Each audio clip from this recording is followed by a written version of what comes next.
Columbia Broadcasting System and its affiliated stations present Orson Welles and the Mercury Theatre on the air in The War of the Worlds by H.G. Wells.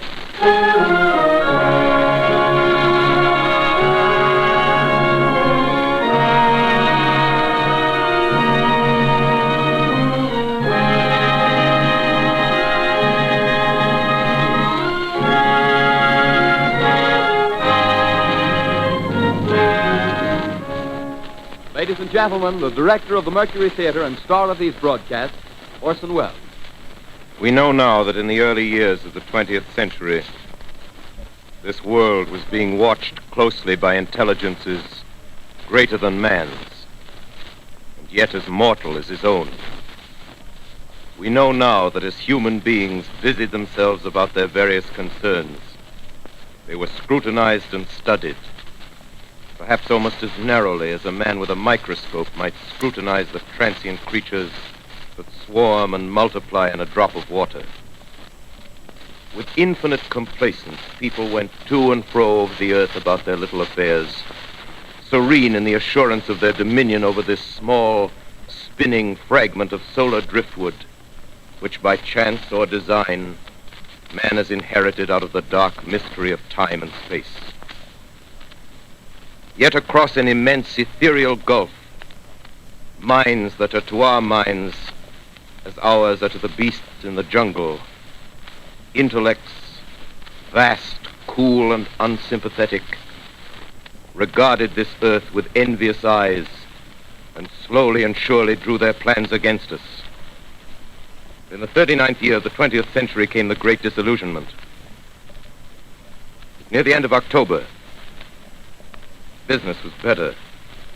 The war scare was over. More men were back at work. Sales were picking up. On this particular evening, October 30th, the Crosley service estimated that 32 million people were listening in on radios. Next 24 hours, not much change in temperature. A slight atmospheric disturbance of undetermined origin is reported over Nova Scotia, causing a low-pressure area to move down rather rapidly over the northeastern states, bringing a forecast of rain accompanied by winds of light gale force. Maximum temperature 66, minimum 48. This weather report comes to you from the Government Weather Bureau. We take you now to the Meridian Room in the Hotel Park Plaza in downtown New York, where you will be entertained by the music of Raymond Raquello and his orchestra.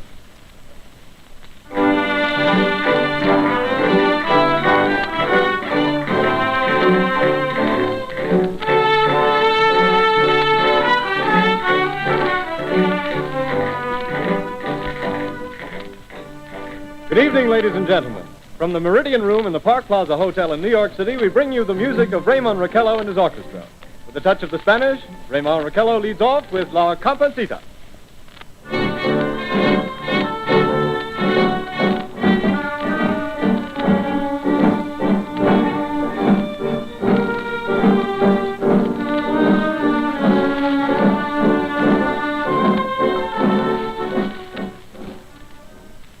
Ladies and gentlemen, we interrupt our program of dance music to bring you a special bulletin from the Intercontinental Radio News. At 20 minutes before 8 Central Time, Professor Farrell of the Mount Jennings Observatory, Chicago, Illinois, reports observing several explosions of incandescent gas occurring at regular intervals on the planet Mars. The spectroscope indicates the gas to be hydrogen and moving toward the Earth with enormous velocity. Professor Pearson of the observatory at Princeton confirms Farrell's observation and describes the phenomenon as, quote, like a jet of blue flame shot from a gun, unquote. We now return you to the music of Raymond Raquello, playing for you in the Meridian Room of the Park Plaza Hotel, situated in downtown New York.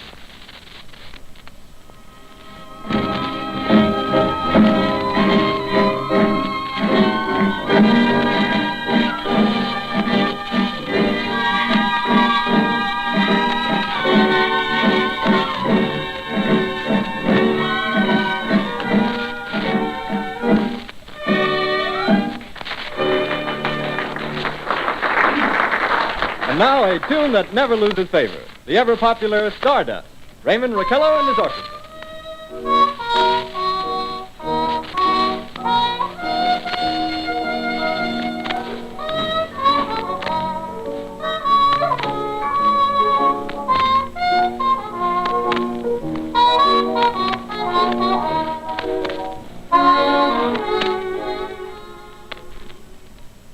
Ladies and gentlemen, following on the news given in our bulletin a moment ago, the Government Meteorological Bureau has requested the large observatories of the country to keep an astronomical watch on any further disturbances occurring on the planet Mars. Due to the unusual nature of this occurrence, we have arranged an interview with the noted astronomer, Professor Pearson, who will give us his views on this event. In a few moments, we will take you to the Princeton Observatory at Princeton, New Jersey. We return you until then to the music of Ramon Raquello and his orchestra.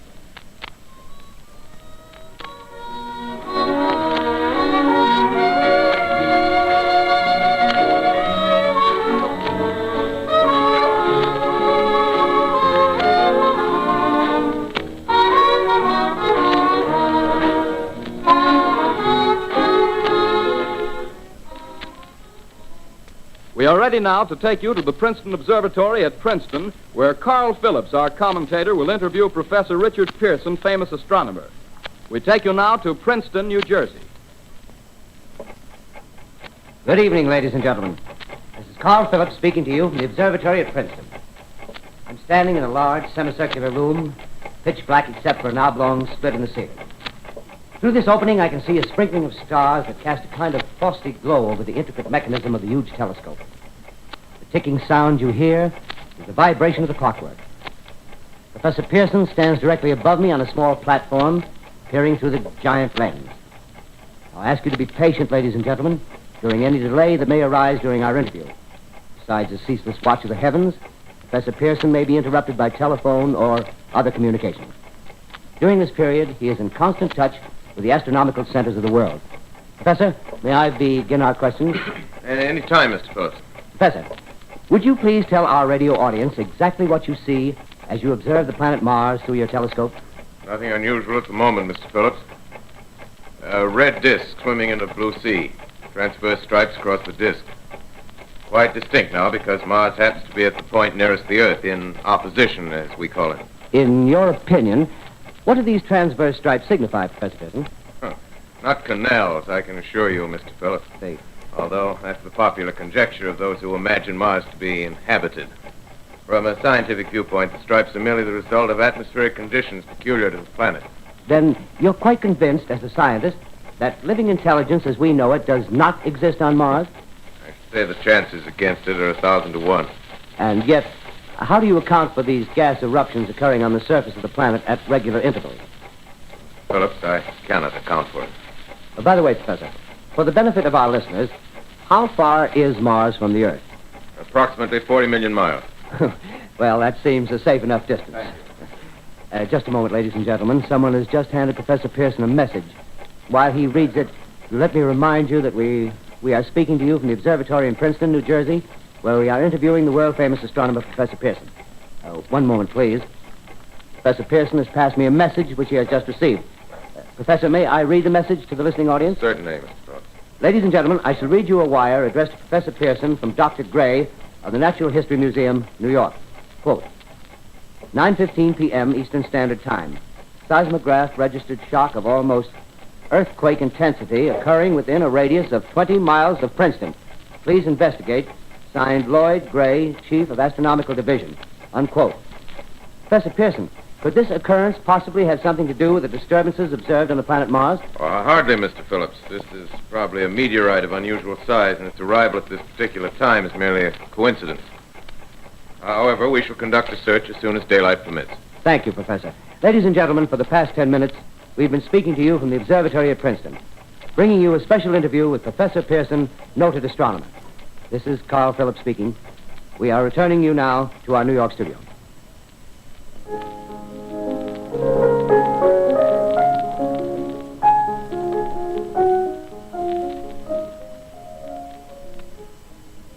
Ladies and gentlemen, here is the latest bulletin from the Intercontinental Radio News. Toronto, Canada. Professor Morse of Macmillan University reports observing a total of 3 explosions on the planet Mars between the hours of 7:45 p.m. and 9:20 p.m. Eastern Standard Time. This confirms earlier reports received from American observatories. Now, nearer home, comes a special bulletin from Trenton, New Jersey. It is reported that at 8:50 p.m., a huge flaming object, believed to be a meteorite, fell on a farm in the neighborhood of Grover's Mill, New Jersey, 22 miles from Trenton. The flash in the sky was visible within a radius of several hundred miles, and the noise of the impact was heard as far north as Elizabeth. we have dispatched a special mobile unit to the scene, and we'll have our commentator, Carl Phillips, give you a word picture of the scene as soon as he can reach there from Princeton. In the meantime, we take you to the Hotel Martinet in Brooklyn, where Bobby Millett and his orchestra are offering a program of dance music.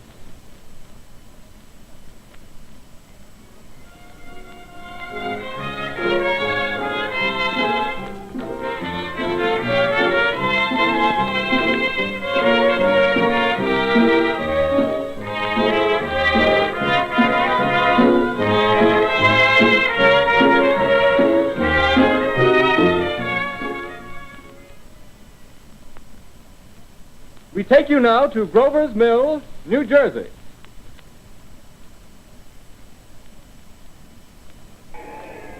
Ladies and gentlemen, this is Carl Phillips again, out at the Wilmot Farm, Grover's Mill, New Jersey. Professor Pearson and myself made the 11 miles from Princeton in 10 minutes. Well, I hardly know where to begin. To paint for you a word picture of the strange scene before my eyes, but something out of a modern Arabian Nights. Well, I just got here. I haven't had a chance to look around yet.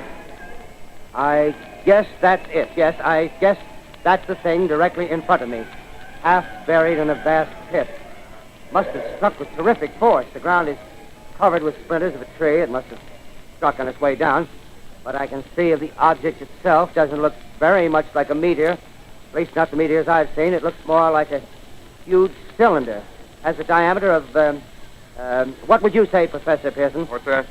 What would you say, what's the diameter of this? About 30 yards. About 30 yards. The metal on the sheath is, well, I've never seen anything like it. The color is sort of yellowish white. There's curious spectators now are pressing close to the object in spite of the efforts of the police to keep them back, getting in front of my line of vision. Would you mind standing one side, please, while the police are pushing the crowd back? Here's Mr. Wilmot, owner of the farm here. He may have some interesting facts to add. Mr. Wilmot, would you please tell the radio audience as much as you remember of this rather unusual visitor that dropped in your backyard? Step closer, please. Ladies and gentlemen, this is Mr. Wilmot. Well, I was listening to the radio. Closer and louder, please. Pardon me? Louder, please, closer. Yes. I was listening to the radio and kind of drowsing. That professor fellow was talking about Mars, so I was half dozing and half... Yes, Mr. Wilmot, and then what happened? Well, as I was saying, I was listening to the radio, kind of halfway. Yes, Mr. Wilmot, and then you saw something. Well, not first off. I heard something. And what did you hear? A hissing sound like this. Kind of like a 4th of July rocket. Yes, then what? I turned my head out the window and would have sworn I was asleep and dreaming. Yes? I seen a kind of greenish streak and then zingo. Something smacked the ground, knocked me clear out of my chair. Well, were you frightened, Mr. Wilmot? Well, I ain't quite sure. I reckon I was kind of riled. Well, thank you, Mr. Wilmot. Thank you very much. Yeah, you want me to tell No, that's quite all right. That's plenty. Ladies and gentlemen, you've just heard Mr. Wilmot, owner of the farm where this thing has fallen. I wish I could convey the atmosphere, the background of this fantastic scene. Hundreds of cars are parked in a field in back of us, and the police are trying to rope off the roadway leading into the farm, but it's no use. They're breaking right through. Cars' headlights throw an enormous spotlight on the pit where the object's half buried. Now, some of the more daring souls now are venturing near the edge. Their silhouettes stand out against the metal sheen. One man wants to touch the thing. He's having an argument with the policeman. Now, the policeman wins. Now, ladies and gentlemen, there's something I haven't mentioned in all this excitement, but it's becoming more distinct. Perhaps you've caught it already on your radio. Listen, please. Do you hear it? It's a curious humming sound that seems to come from inside the object. I'll move the microphone nearer. Here. Now, we're not more than 25 feet away. Can you hear it now? Professor Pearson. Yes, Mr. Brown. Can you tell us the meaning of that scraping noise inside the thing? Possibly the unequal cooling of its surface. I say, do you still think it's a meteor, Professor? I don't know what to think. The metal casing is definitely extraterrestrial. Not found on this Earth. Friction with the Earth's atmosphere usually tears holes in a meteorite. This thing is smooth, and you can see its cylindrical Just a minute. shape. Something's happening. Ladies and gentlemen, this is terrific.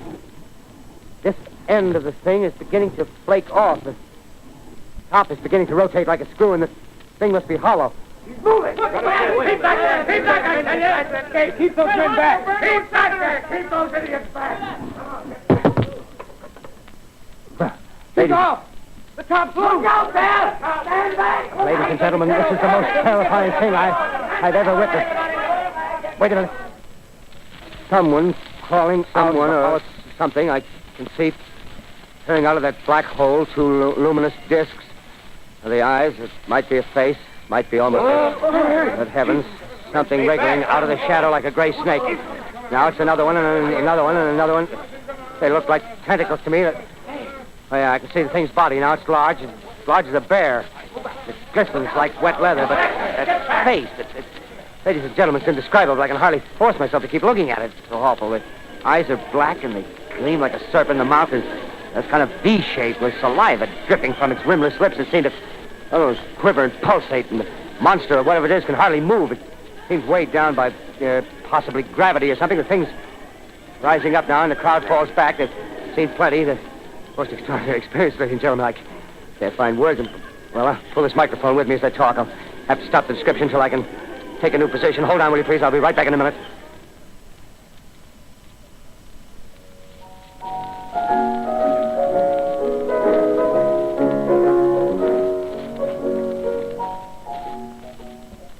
We are bringing you an eyewitness account of what's happening on the Wilmuth Farm, Grover's Mill, New Jersey.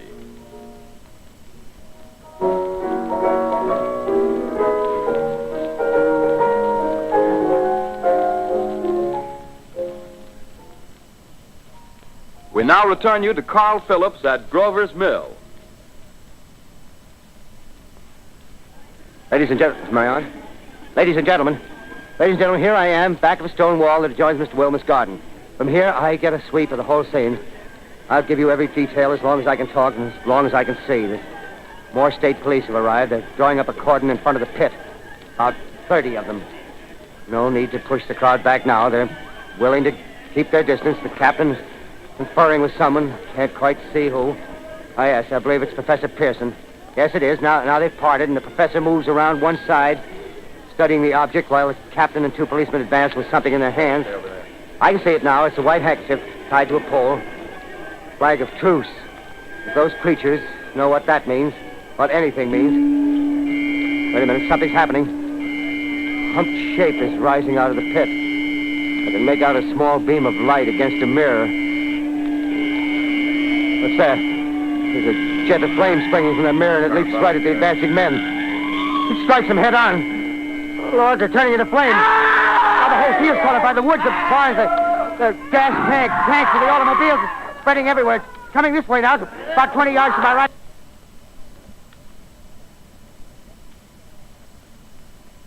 Ladies and gentlemen, due to circumstances beyond our control, we are unable to continue the broadcast from Grover's Mill. Evidently, there's some difficulty with our field transmission. However, we will return to that point at the earliest opportunity. In the meantime, we have a late bulletin from San Diego, California. Professor Indelkoffer, speaking at a dinner of the California Astronomical Society, expressed the opinion that the explosions on Mars are undoubtedly nothing more than severe volcanic disturbances on the surface of the planet. We continue now with our piano interlude.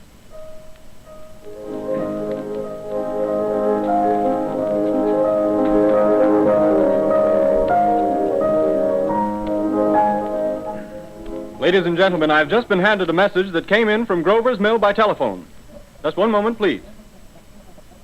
At least 40 people, including 6 state troopers, lie dead in a field east of the village of Grover's Mill, their bodies burned and distorted beyond all possible recognition. The next voice you hear will be that of Brigadier General Montgomery Smith, commander of the state militia at Trenton, New Jersey. I have been requested by the governor of New Jersey to place the counties of Mercer and Middlesex as far west as Princeton and east to Jamesburg under martial law. No one will be permitted to enter this area except by special pass issued by state or military authorities. 4 companies of state militia are proceeding from Trenton to Grover's Mill and will aid in the evacuation of homes within the range of military operations. Thank you. You have just been listening to General Montgomery Smith, commanding the state militia at Trenton.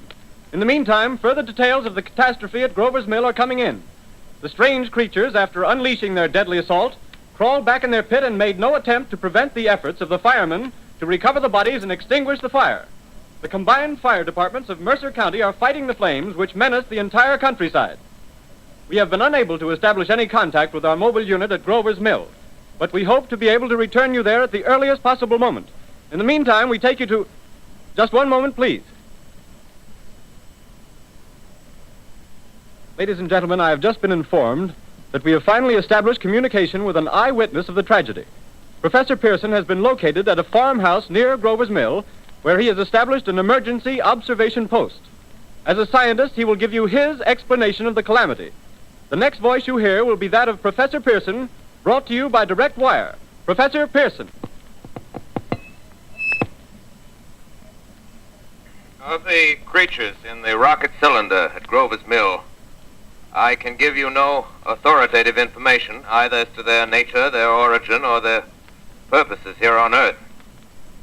Of their destructive instrument, I might venture some conjectural explanation.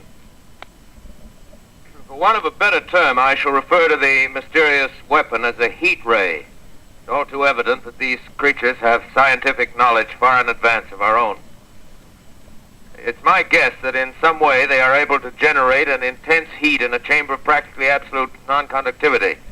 This intense heat they project in a parallel beam against any object they choose by means of a polished parabolic mirror of unknown composition, much as the mirror of a lighthouse projects a beam of light.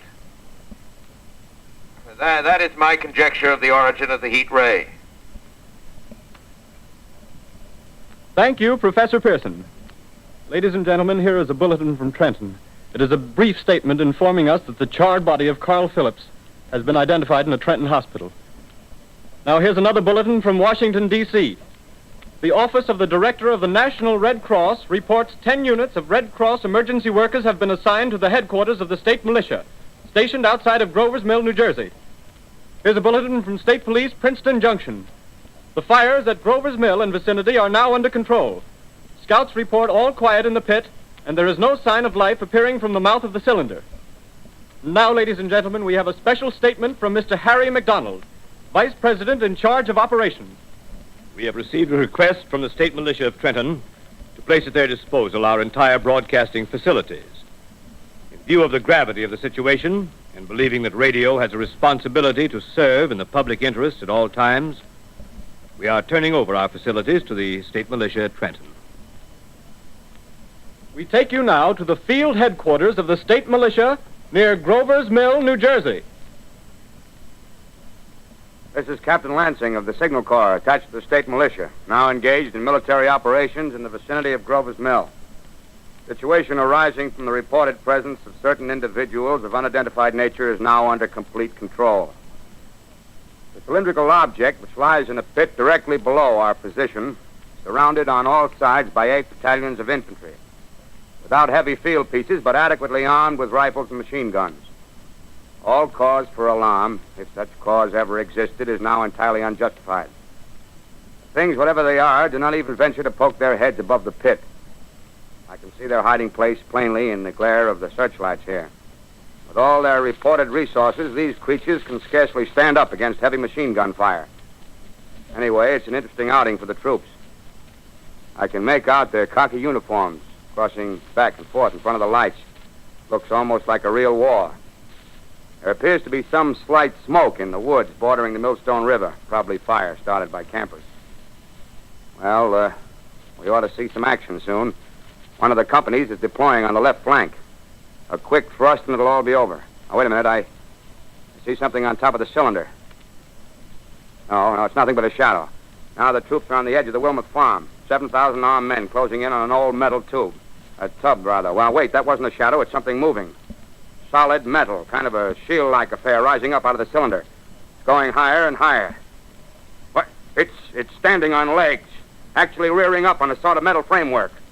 Now it's reaching above the trees and the searchlights are on it. Hold on.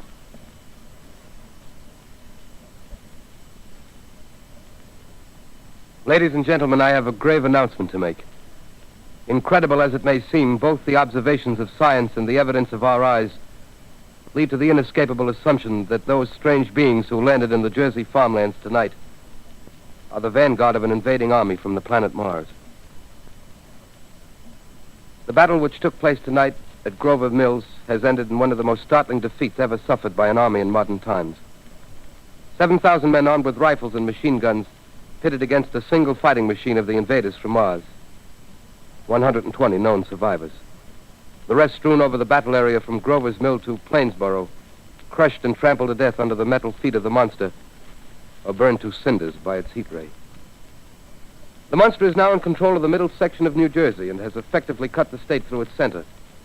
Communication lines are down from Pennsylvania to the Atlantic Ocean. Railroad tracks are torn and service from New York to Philadelphia discontinued, except routing some of the trains through Allerton and Phoenixville. Highways to the north, south, and west are clogged with frantic human traffic. Police and army reserves are unable to control the mad flight. By morning, the fugitives will have swelled Philadelphia, Camden, and Trenton. It is estimated to twice their normal population. Martial law prevails throughout New Jersey and eastern Pennsylvania. At this time, we take you to Washington for a special broadcast on the national emergency. The Secretary of the Interior.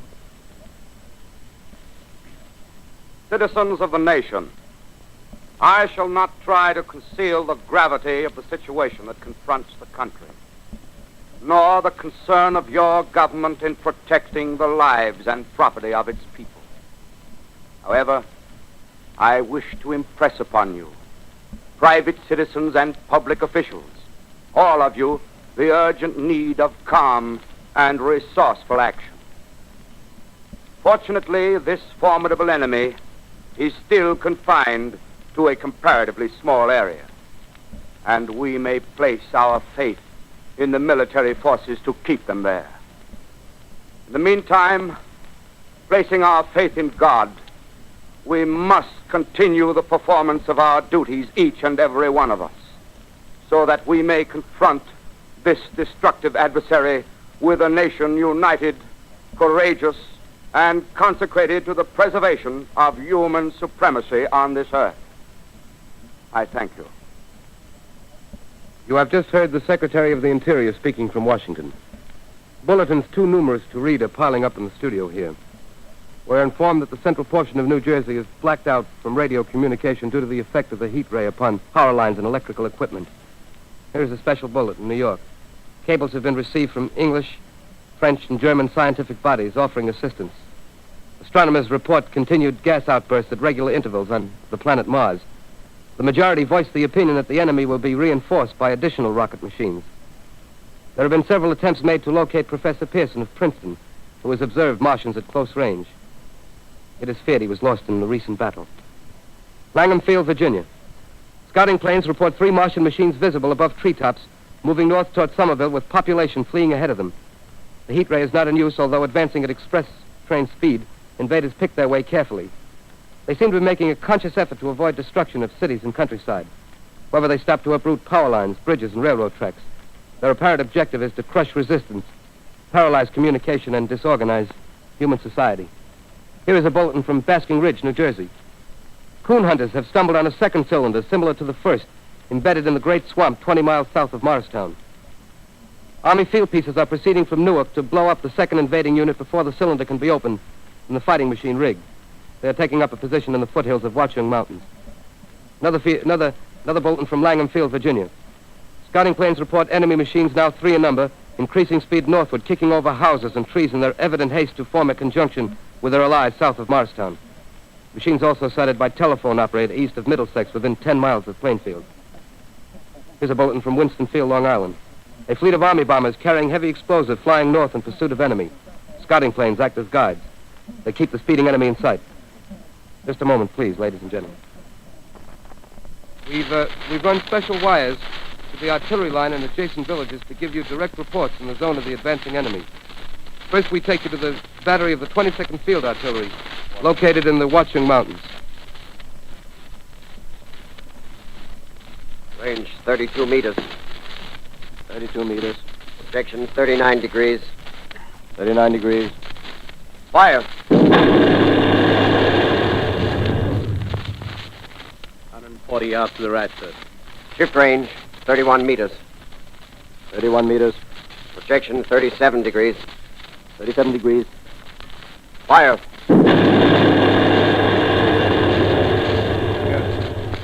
Hit, sir. one of them. They've stopped. The others are trying to repair it. Quick, get the range. Shift 30 meters. 30 meters. Projection 27 degrees. 27 degrees. Fire.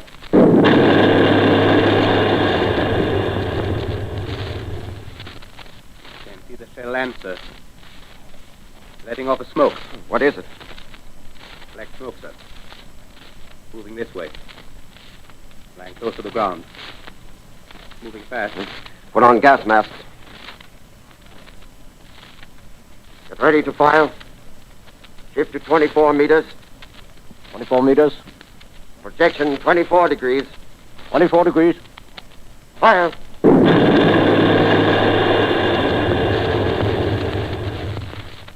Still can't see, sir. Smoke's coming nearer. Get the range. 13 feet. Meters.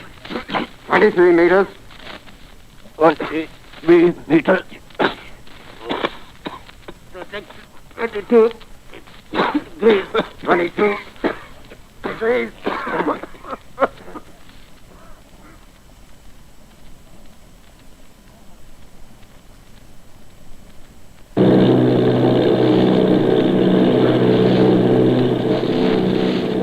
Army bombing plane V-843 off Bayonne, New Jersey. Lieutenant Vogt, commanding 8 bombers, reporting to Commander Fairfax, Langham Field.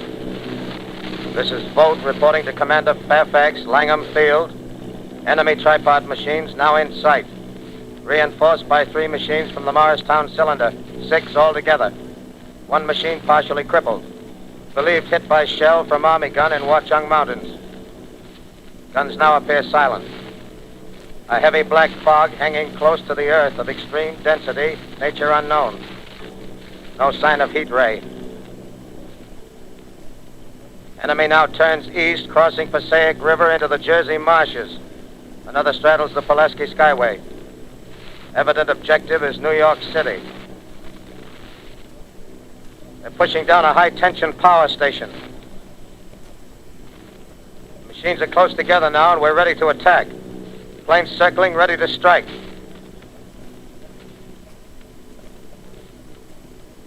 1,000 yards, and we'll be over the first.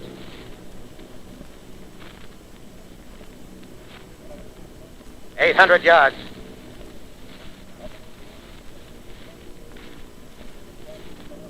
$600.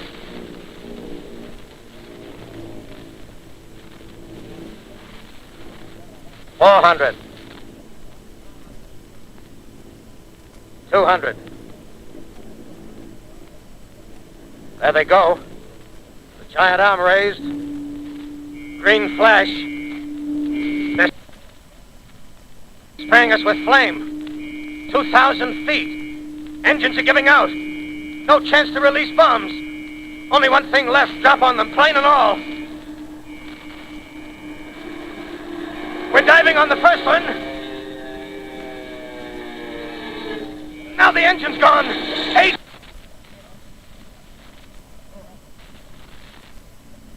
This is Bayonne, New Jersey, calling Langham Field. This is Bayonne, New Jersey, calling Langham Field. Come in, please. This is Langham Field. Go ahead. 8 Army bombers in engagement with enemy tripod machines over Jersey Flats. Engines incapacitated by heat ray. All crashed. 1 enemy machine destroyed. Enemy now discharging heavy black smoke in direction of... Newark, New Jersey. This is Newark, New Jersey. Warning. Poisonous black smoke pouring in from Jersey marshes. Reaches South Street. Gas masks useless. Urge population to move into open spaces. Automobiles use routes 7, 23, 24. Avoid congested areas. Smoke now spreading over Raymond Boulevard.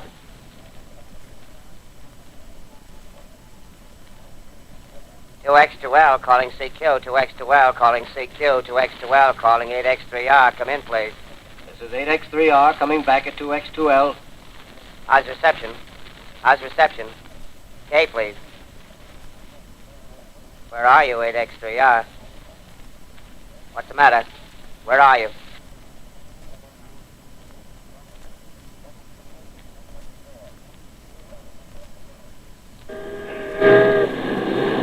I'm speaking from the roof of Broadcasting Building. I'm speaking from the roof of Broadcasting Building, New York City. The bells you hear are ringing to warn the people to evacuate the city as Martians approach. Estimated in the last 2 hours, 3 million people have moved out along the roads to the north. Hutchison River Parkway is still kept open for motor traffic. The void bridges to Long Island hopelessly jammed. All communication with Jersey Shore closed 10 minutes ago. No more defenses. Our army is wiped out. Artillery, Air Force, everything wiped out. This may be the last broadcast. We'll stay here to the end. People are holding service here below us in the cathedral.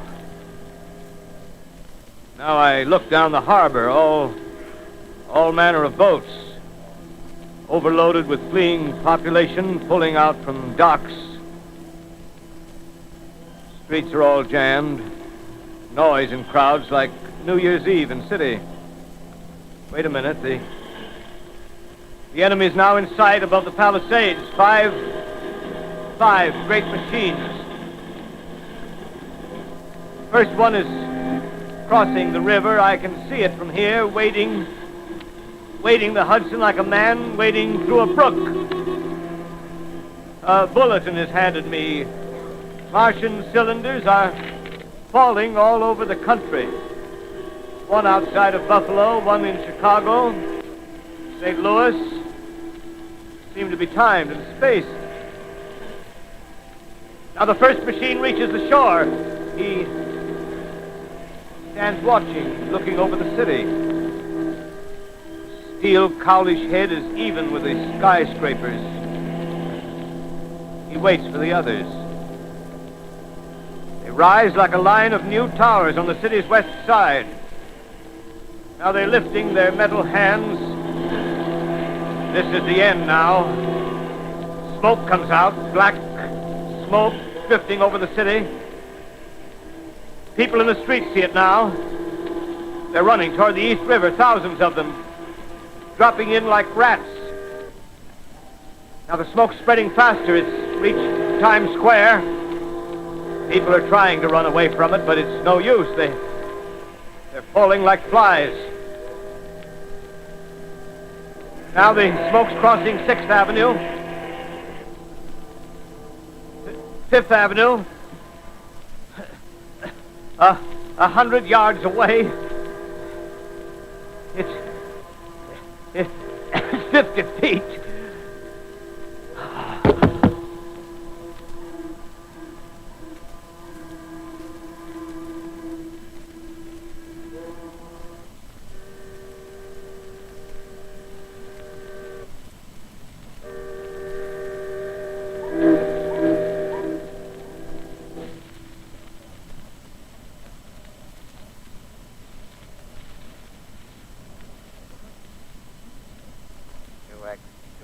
Calling CQ.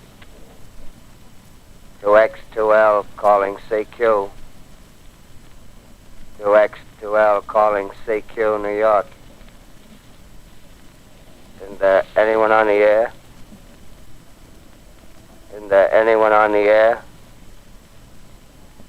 Isn't there anyone? 2X2L.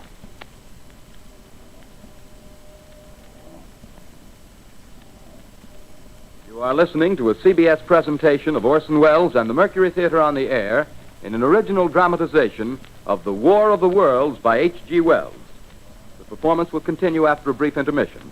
This is the Columbia Broadcasting System. The War of the Worlds by H.G. Wells, starring Orson Welles and the Mercury Theatre on the Air.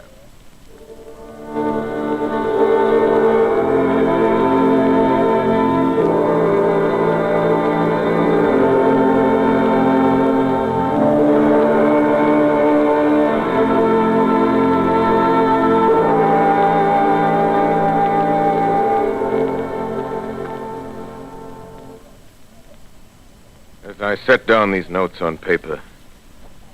I'm obsessed by the thought that I may be the last living man on Earth. I've been hiding in this empty house near Grover's Mill, a small island of daylight cut off by the black smoke from the rest of the world. All that happened before the arrival of these monstrous creatures in the world now seems part of another life. A life that has no continuity with the present. Furtive existence of the lonely derelict who pencils these words on the back of some astronomical notes bearing the signature of Richard Pearson. I look down at my blackened hand and I try to connect them with a professor who lives at Princeton and who on the night of October 20th glimpsed through his telescope an orange splash of light on a distant planet. My wife, my colleagues, my students, my books, my observatory, my world. Where are they? Did they ever exist? Am I Richard Pearson? What day is it? Do days exist without calendars? Does time pass when there are no human hands left to wind the clocks? In writing down my daily life, I tell myself I shall preserve human history between the dark covers of this little book that was meant to record the movements of the stars. But to write, I must live, and to live, I must eat. Find moldy bread in the kitchen and an orange not too spoiled to swallow. Keep watch at the window. Time to time, I catch sight of a Martian above the black smoke. The smoke still holds the house in its black coil, but at length there's a hissing sound, and suddenly I see a Martian mounted on his machine, spraying the air with a jet of steam as if to dissipate the smoke. I watch in a corner as his huge metal legs nearly brush against the house. Exhausted by terror, I fall asleep. Morning. Sun streams in the window. Black cloud of gas is lifted, and the scorched meadows to the north look as though a black snowstorm had passed over them. I venture from the house. I make my way to a road, no traffic. Here and there a wrecked car, baggage overturned, a blackened skeleton. Push on north. For some reason I feel safer trailing these monsters than running away from them. And I keep a careful watch. I've seen the Martians feed. Should one of their machines appear over the top of trees, I'm ready to fling myself flat on the earth. I come to a chestnut tree. October. Chestnuts are ripe. Fill my pockets. I must keep alive. 2 days I wander in a vague northerly direction through a desolate world. Finally, I notice a living creature. A small red squirrel in a beech tree. I stare at him and wonder. He stares back at me. I believe at that moment the animal and I shared the same emotion. The joy of finding another living being. Push on north. I find dead cows in a brackish field, and beyond the charred ruins of a dairy, the silo remains standing guard over the wasteland like a lighthouse. Deserted by the sea. Astride the silo perches a weathercock. The arrow points north. North. Next day, I come to a city. City vaguely familiar in its contours, yet its buildings strangely dwarfed and leveled off as if a giant had sliced off its highest towers with a capricious sweep of his hand. Reached the outskirts. I found Newark. Newark, undemolished but humbled by some whim of the advancing Martians. Presently, with an odd feeling of being watched, I caught sight of something crouching in a doorway. I made a step towards it. It rose up and became a man. A man armed with a large knife. Stop! Where do you come from? I come from many places. A long time ago from Princeton. Princeton, huh? That's near Grover's Mill. Yes. Grover's Mill. There's no food here. This is my country. All this end of town down the river. There's only food for one. Which way are you going? I don't know. I guess I'm looking for people. Hey, what was that? Did you hear something just then? No. Only a bird. A live bird. Yeah. You get to know that birds have shadows these days. Say, we're in the open here.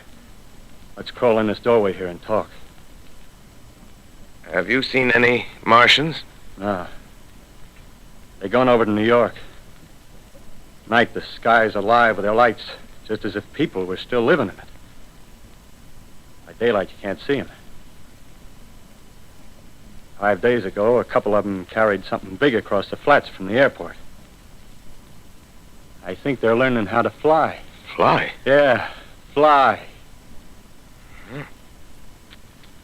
Then it's all over with humanity. Stranger, there's still you and I. 2 of us left. Yeah. They got themselves in solid. They wrecked the greatest country in the world. Those green stars, they're probably falling somewhere every night. They've only lost one machine. There isn't anything to do. We're done. We're licked. Where were you? You're in a uniform. Yeah, what's left of it. I was in the militia. National Guard. That's good. There wasn't any war. Any more than there's war between men and ants. Yes, but we're eatable ants. I found that out. What'll they do to us? I thought it all out. Right now, we're caught as we're wanted. A Martian only has to go a few miles to get a crowd on the run. But they won't keep on doing that. They'll begin catching us systematic, like keeping the best and storing us in cages and things. They haven't begun on us yet. Not begun? Not begun. All that's happened so far is because we don't have sense enough to keep quiet. Bothering them with guns and such stuff and losing our heads and rushing off in crowds. Now, instead of our rushing around blind, we gotta fix ourselves up according to the way things are now. Cities, nations, civilization, progress. Yes, but if that's so, what is there to live for? Well, there won't be any more concerts for 1,000,000 years or so, and no nice little dinners at restaurants. If it's amusement you're after, I guess the game's up. What is there left? Life, that's what. I want to live. Yeah, and so do you. We're not going to be exterminated. And I don't mean to be caught either. Tamed and fattened and bred like an ox. What are you going to do? I'm going on. Right under their feet. I got a plan. We men as men, we're finished. We don't know enough. We got to learn plenty before we got a chance. We've got to live and keep free while we learn, see? I've thought it all out, see? Well, tell me the rest. Well, it isn't all of us that are made for wild beasts. That's what it got to. That's what it got to be. That's why I watched you. Watched you. All those little office workers that used to live in these houses. They be no good. They haven't any stuff in them. They used to run off to work. I've seen hundreds of them running to catch their commuter's train in the morning, afraid they'd get canned if they didn't. Running back at night, afraid they wouldn't be in time for dinner. Lives insured and a little invested in case of accidents. Yeah, and on Sundays, worried about the hereafter. Well, the Martians, they'll be a godsend for those guys. Nice, roomy cages, good food, careful breeding, no worries. Yeah, after a week or so of chasing around the fields on empty stomachs, they'll come and be glad to be caught. You've thought it all out, haven't you? Sure, you bet I have. That isn't all. These Martians are going to make pets of some of them. Train them to do tricks. Who knows, get sentimental over the pet boy who grew up and had to be killed. Yeah, and some maybe, they'll train to hunt us. Oh, no, it's impossible. Human Yes, beings. they will. There's men who do it gladly. One of them ever comes after me, by... In the meantime, you and I and others like us, where are we to live when the Martians own the Earth? I got it all figured out. We'll live underground. I've been thinking about the sewers. Under New York, there are miles and miles of them. The main ones, they're big enough for anybody. Then there's cellars, vaults, underground storerooms, railway tunnels, subways. You begin to see, huh? We'll get a bunch of strong men together. No weaklings. That rubbish, out. As you meant me to go. All right. Give you a chance, didn't I? Won't quarrel about that. Go on. Well, we got to make safe places for us to stay in, see? Get all the books we can. Science books. That's where men like you come in, see? We raid the museums. We'll even spy on the Martians. May not be so much we have to learn before... Listen. Just imagine this. 4 or 5 of their own fighting machines suddenly start off. Heat rays right and left. Not a Martian in them. Not a Martian in them, see? But men. Men who've learned the way how. May even be in our time. Gee. Imagine having one of them lovely things with its heat ray wide and free. We'd turn it on Martians. We'd turn it on men. We'd bring everybody down on their knees. That's your plan. Yeah. You. Me. A few more of us. We'd own the world. I see. Hey. Hey, what's the matter? Where are you going? Not to your world. Bye, stranger. Well, after parting with the artilleryman, I came at last to the Holland Tunnel, entered that silent tube, anxious to know the fate of the great city on the other side of the Hudson. Cautiously, I came out of the tunnel and made my way up Canal Street. Reached 14th Street, and there again were black powder and several bodies and an evil, ominous smell from the gratings of the cellars of some of the houses. I wandered up through the 30s and 40s, stood alone on Times Square, caught sight of a lean dog running down 7th Avenue with a piece of dark brown meat in his jaws and a pack of starving mongrels at his heels. Made a wide circle around me as though he feared I might prove a fresh competitor. Walked up Broadway in the direction of that strange powder, past silent shop windows, displaying their mute wares to empty sidewalks. Past the Capitol Theater, silent, dark. Past a shooting gallery where a row of empty guns faced an arrested line of wooden ducks. Near Columbus Circle, I noticed models of 1939 motor cars in the showrooms facing empty streets. Over the top of the General Motors building, I watched a flock of black birds circling in the sky. Hurried on. Suddenly, I caught sight of the hood of a Martian machine, standing somewhere in Central Park, gleaming in the late afternoon sun. An insane idea. I rushed recklessly across Columbus Circle and into the park.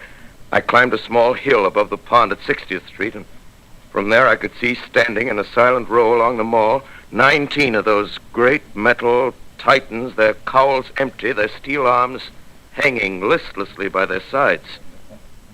I looked in vain for the monsters that inhabit those machines.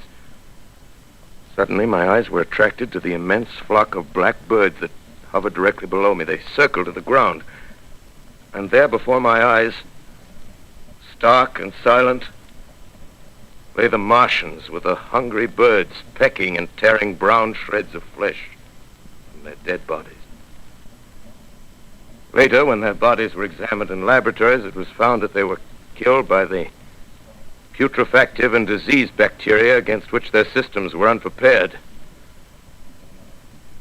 Slain, after all, man's defenses had failed by the humblest thing that God, His wisdom, has put upon this earth.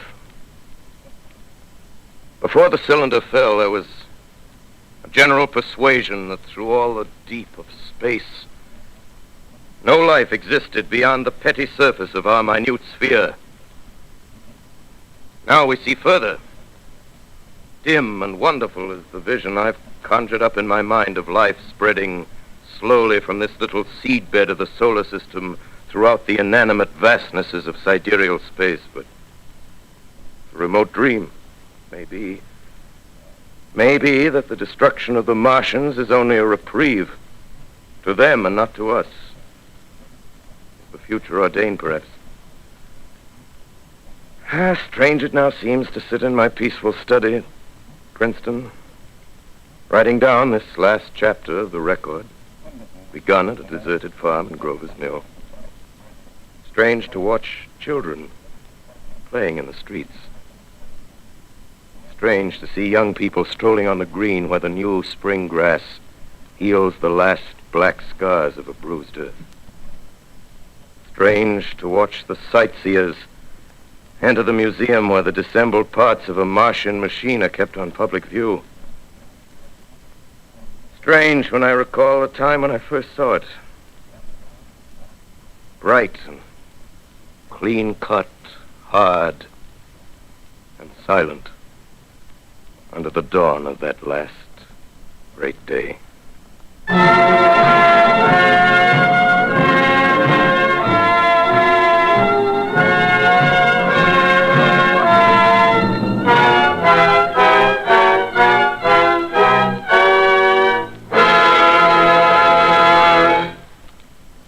This is Orson Welles, ladies and gentlemen. Out of character, to assure you that the War of the Worlds has no further significance than as the holiday offering it was intended to be. The Mercury Theatre's own radio version of dressing up in a sheet and jumping out of a bush and saying boo. Starting now, we couldn't soap all your windows and steal all your garden gates by tomorrow night, so we did the best next thing.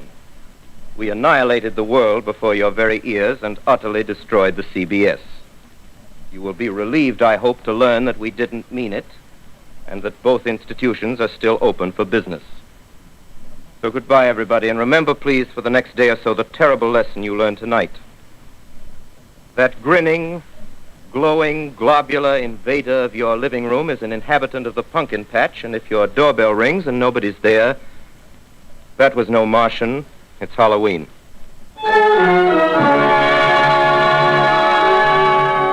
Tonight, the Columbia Broadcasting System and its affiliated stations coast to coast has brought you The War of the World by H.G. Wells, the 17th in its weekly series of dramatic broadcasts featuring Orson Welles and the Mercury Theatre on the air.